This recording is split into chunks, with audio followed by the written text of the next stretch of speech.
बिस्मिल्लाहिर्रहमानिर्रहीम। मैं हूं Saqib Qadir. Digitalisation in advocacy के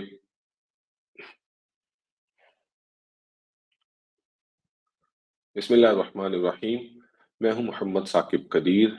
नो एंड शेयर के प्लेटफॉर्म से आज एक नई वीडियो के साथ मैं हाजिर हूं। हमने एक सफर का आगाज किया है डिजिटलाइजेशन इन एडवोकेसी कि पाकिस्तान में हम लॉयर्स एक कन्वेंशनल मैनुअल एडवोकेसी से किस तरह डिजिटलाइज्ड एडवोकेसी की तरफ शिफ्ट हो सकते हैं। वो कौन से टूल्स होंगे, वो कौन-सा तरीक़ाकार होगा और वो कौन-सी मेथोडोलॉजी होगी, वो सॉफ्टवेयर्स क्या होंगे, उनका इस्तेमाल क्या होगा, जिनका इस्तेमाल करते हुए हम अपने जो एक कन्वेंशनल एडवोकेसी है, जो डेढ़ 2 सदियों से चली आ रही है, उसके अंदर दीगर शोबा-ए ज़िंदगी की तरह डिजिटलाइज्ड एक्टिविटीज़ को ऐड कर सकें। यही हमारी वकालत होगी, यही हमारा प्रोफ़ेशन होगा, लेकिन जो डिजिटलाइज़ेशन के फ़ायदे हैं, जो उनके बेनिफिट्स हैं, हम उनको किस तरह हासिल कर सकते हैं। तो इस ज़िम्न में हमने गुज़िश्ता 2 वीडियोज़ में ये सीखने की कोशिश की कि हम अपने केसेज़ को किस तरह गूगल कैलेंडर के ज़रिए डिजिटलाइज़ तौर पे इस्तेमाल कर सकते हैं, देख सकते हैं, उनका रिकॉर्ड मेंटेन कर सकते हैं, उनको फॉरवर्ड कर सकते हैं। इन अदर वर्ड्स हमने अपनी मैनुअल डायरी को डिजिटल डायरी में कन्वर्ट करने का तरीका सीखा। उसके बाद हमने एक और वीडियो में ये देखा कि क्या हम अपने प्रोफ़ेशन के अंदर अपने जितने भी हमारे एक्ट्स एंड ऑर्डिनेंसेस हैं, उनमें से आर्टिफ़िशियल इंटेलिजेंस का इस्तेमाल करते हुए क्या अपने मतलूबा आंसर्स हासिल कर सकते हैं, बगैर इंटरनेट की इन्वॉल्वमेंट के, बगैर किसी थर्ड पार्टी जीपीटी की सब्सक्रिप्शन के, पर्टिकुलरली एक सॉफ्टवेयर के अंदर ही किस तरह हम उन चीज़ों का बेनिफिट हासिल कर सकते हैं। तो उस दोनों वीडियो से यकीनन आप व्यूअर्स ने कुछ ना कुछ फ़ायदा हासिल किया होगा। मेरे कुछ जो लीगल फ्रेटर्निटी के भाई हैं, दोस्त हैं, उन्होंने किसी न किसी अंदाज़ से थोड़ा बहुत उसको इस्तेमाल करना शुरू किया होगा। एट लीस्ट गूगल कैलेंडर के ज़रिए हमने अपनी डिजिटल डायरी मेंटेन कर ली होगी। अगर आप लोगों ने इस तरह की कोई ना कोई एक्टिविटी की है, कुछ आपने अटेम्प्ट की है, आपने लिक्विड टेक्स्ट सॉफ्टवेयर जो मैंने लास्ट टाइम डिस्कस किया था, उस सॉफ्टवेयर को आपने एक्सप्लोर किया है, उसको देखा है, कुछ भी आपका इन हो उसके अंदर आपने जो है कंट्रीब्यूट किया है, तो प्लीज़ मेरे साथ डिस्क्रिप्शन लिंक के अंदर शेयर कीजिएगा, कमेंट लिंक में शेयर कीजिएगा कि अभी तक आपने इस ज़िम्न में क्या किया।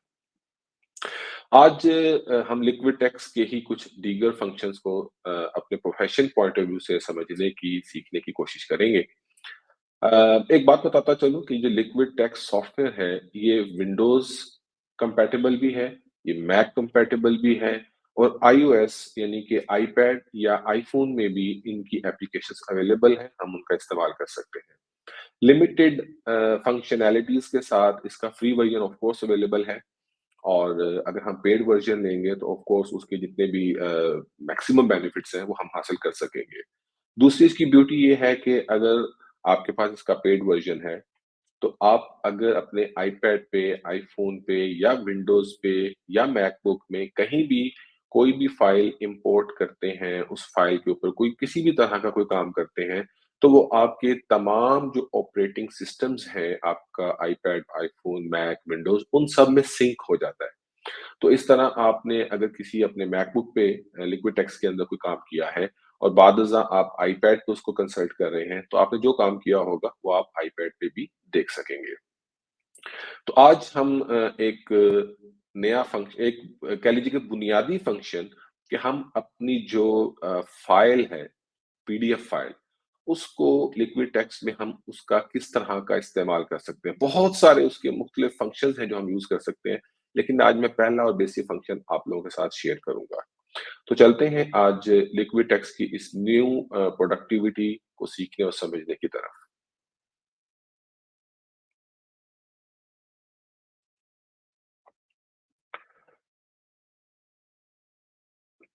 डियर फ्रेंड्स, अब अगर आप ये देखें कि आपने एक फ़ाइल को जो आपका केस फ़ाइल है, आपने उसको स्कैन किया। स्कैन करने के बाद आपने ड्रॉपबॉक्स के ज़रिए, जी ड्राइव के ज़रिए आईक्लाउड के ज़रिए या आपने बाकायदा यूएसबी के ज़रिए या केबल का इस्तेमाल करते हुए किसी भी मोड के ज़रिए आप उसको अपने आईपैड, अपने विंडोज़ लैपटॉप या अपनी मैकबुक में आपने शिफ्ट करना है। शिफ्ट करने के बाद आपने उस फ़ाइल को लिक्विड टेक्स्ट के अंदर इम्पोर्ट करना है। ज़ाहिर है, वो एक पीडीएफ फ़ाइल है, उसको आप इस सॉफ्टवेयर में लेके आएँगे तो आप उसका इस्तेमाल कर सकेंगे ना। तो जब आप लिक्विड टेक्स्ट को खोलेंगे, तो आपको इस तरह का एक लेआउट नज़र आएगा। यहाँ से आप ओपन फाइल पे अगर क्लिक करेंगे, तो वो आपको मुख्तलिफ फ़ोल्डर्स की तरफ ले जाएगा कि आपकी फाइल कहाँ पे पड़ी हुई है। वहाँ से आप जाके उस फाइल को क्लिक करेंगे, तो अल्टीमेटली यहाँ से ओपन का बटन दबाएँगे, तो वो फाइल इम्पोर्ट होके आपके सामने आ जाएगी। अगर आप एक पर्टिकुलर फ़ोल्डर के अंदर काम कर रहे हैं, तो उस फ़ोल्डर में आएगी। अगर आपने फ़ोल्डर सेलेक्ट नहीं किया, तो वो जो उसका मेन पेज है इस लिक्विड टेक्स्ट सॉफ्टवेयर का, वहाँ पे आ जाएगी। तो लेट्स सी कि हमने एक फाइल को इम्पोर्ट किया और ये शाह जीला वर्सेस एम शकील एक केस है और ये हमारे पास लिक्विड टेक्स्ट के अंदर आ गया। अब हम इसको खोलते हैं। तो सबसे पहले हमें उसका इस तरह का एक लेआउट नज़र आएगा। मेरे जो लॉयर्स दोस्त हैं वो जानते हैं कि ये हमारा मेमो ऑफ पार्टीज़ है, फलाँ वर्सेस फलाँ, सूट की नेचर क्या है और ये सारे के सारे उसके कंटेंट हैं। उसके बाद हमने स्टे एप्लीकेशन के बाद एफिडेविट है और फिर हमने कंप्यूटर पे मैं बनाता हूँ डॉक्यूमेंट ऑफ एड्रेस जिसको फ़र्द पता कहते हैं, लिस्ट ऑफ रिलायंस और लिस्ट ऑफ डॉक्यूमेंट्स, वो सारी डिटेल्स आगे बाद में फिर हमारे सारे के सारे एनेक्स्चर्स। तो ये मेरी पूरी फाइल जो है ये स्कैन होके आ गई है। अब इस फाइल को मैंने अपने लिक्विटेक्स के अंदर एडजस्ट करना है, सेट करना है, ताकि कल को जब मैंने कोर्ट में इसका इस्तेमाल करना है, चाहे मैं लैपटॉप पे यूज़ कर रहा हूँ, चाहे मैं आईपैड पे यूज़ कर रहा हूँ, तो मैंने इसको किस तरह इस्तेमाल करना है। अब अगर लेट्स से कि मैंने किसी लेक्चर का हवाला देना है, तो मैं यूँ-यूँ करके अगर उसको स्क्रॉल करता रहूँगा, तो इट विल टेक टाइम और मुझे अच्छी खासी शिद्दत भी करनी पड़ेगी और जैसा भी मेरा मुँह देख रहे होंगे। तो लेट्स सी कि हम कहते हैं जी कि ये मेरी प्लेन की कॉपी है, मैंने इसको सिलेक्ट किया, सिलेक्ट करने के बाद मैं इसको ऑटो एक्सर्ट की ऑप्शन है, इसको मैंने यहाँ साइड पे ये हमारे पास आ गया। और दूसरी ऑप्शन क्या है कि मैं इसको सिलेक्ट करूँ और सिलेक्ट करने के बाद इसको मैं कमेंट कर दूँ और यहाँ पे मैं खुद लिख लूँ प्लेन। तो ये देखिए, ये मैंने उसका एक टैग कह लीजिए, बुकमार्क टाइप कह लीजिए इसको मैंने ये जो सॉफ्टवेयर के अंदर इसको कहा जाता है, वो आप यहाँ पढ़ भी सकते हैं। ये लिखा हुआ आ रहा है एक्सर्प्ट कि आप इस लिक्विड टेक्स्ट ने इस चीज़ को जब आप इसके ये साइड जो इसका वर्क स्पेस है, इस एरिये को वर्क स्पेस कहा जाता है। इस वर्क स्पेस पे जब आप उसके लिंक को शिफ्ट करते हैं, तो इस चीज़ को कहा जाता है कि एक्सर्प्ट कर दिया है आपने उसको साइड पे। तो ये दोनों तरीक़ेकार हैं, आप ऑटो एक्सर्प्ट कर दें या आप उसको कमेंट की सूरत पे खुद उसका जो नाम लिखना चाहें, आप वो लिख लें और वो आपके पास आ जाएगा। अब आप इस फ़ाइल को अपने नोट्स के तौर पे स्टडी कर रहे हैं, स्टडी करते हुए आपको लगा कि ये मैंने इसका एक चीज़ इम्पोर्टेंट है, इसको आपने हाइलाइट कर दिया और फिर आपने आगे चलते हुए मज़ीद देखा तो आपको लगा कि ये मेरा एक कॉल टू एक्शन का पैरा है, आपने इसको हाइलाइट कर दिया। कोई भी कलर आप लेके चलना चाहते हैं तो कर सकते हैं, यहाँ से आपकी प्रेयर स्टार्ट हो रही है। तो अगर आपने जो है वो प्रेयर कोर्ट में स्टडी करनी है, तो अब आप पूरी प्लेन और प्लेन के बाद एक-एक 4, 5, 6 सफ़े नीचे आएँगे प्रेयर तक, तो आप चाहें तो आप इसको भी सेव कर सकते हैं। तो आप इसको कमेंट करें और प्रेयर लिखें और इसको यहाँ अपने साइड पे प्लेन के साथ नीचे अटैच कर दें।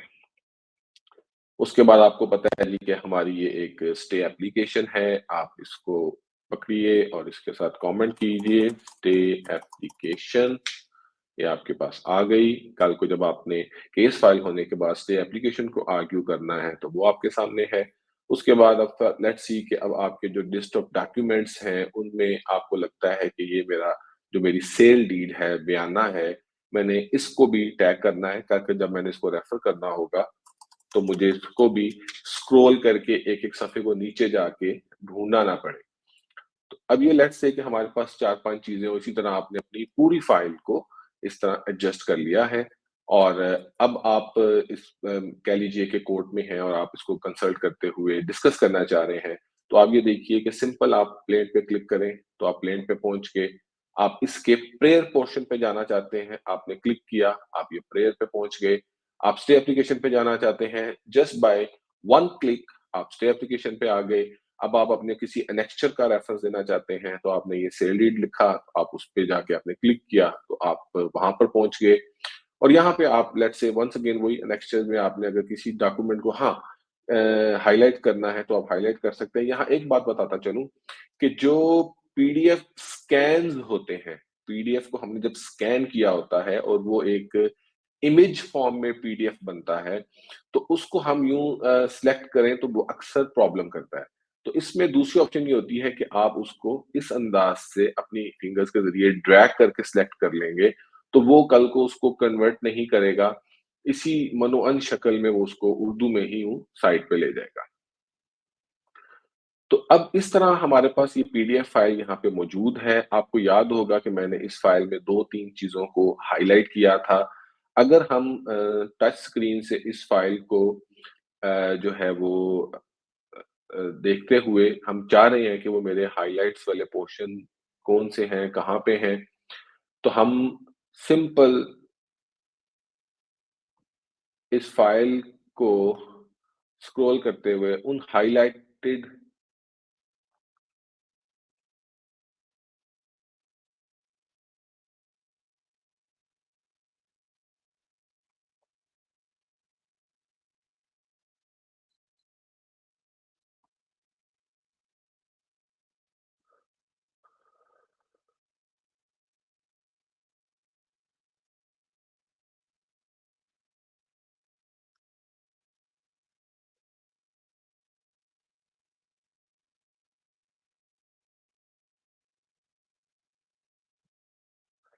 इसी तरह अब आपने जितने भी अपने हाइलाइट्स मुख्तलिफ जगहों चीज़ों को किया हुआ है और आप अगर उनको इन वन गो व्यू करना चाहते हैं, तो ये आपकी लेफ्ट पे आप देख रहे हैं कि ये बटन आ रहा है हाइलाइट व्यू। आप इसको क्लिक करें, क्लिक करने के बाद अपनी 2 फिंगर्स के ज़रिए इसको पिंच करें और आप ये देखिए कि आपकी वो पूरी फाइल, चाहे वो 10 सफ़ों की है, चाहे वो 100 सफ़ों की है, चाहे वो 500 सफ़ों की है और आपने उस फाइल के अंदर कोई 1, 2, 3 हाइलाइट किए हुए हैं या 50 हाइलाइट किए हुए हैं, तो वो सारे सुकड़ के इस फॉर्म में आपके सामने आ जाएँगे, तमाम हाइलाइटेड पोर्शन्स। तो अब आप रेलेवेंट चीज़ को अगर आप खोलना चाहें, आपको लगता है कि मैंने ये कॉज़ ऑफ एक्शन वाला पैरा थोड़ा खोल के पढ़ना है, तो आप इस पे क्लिक करके इसको पिंच आउट करें, तो ये खुल जाएगा।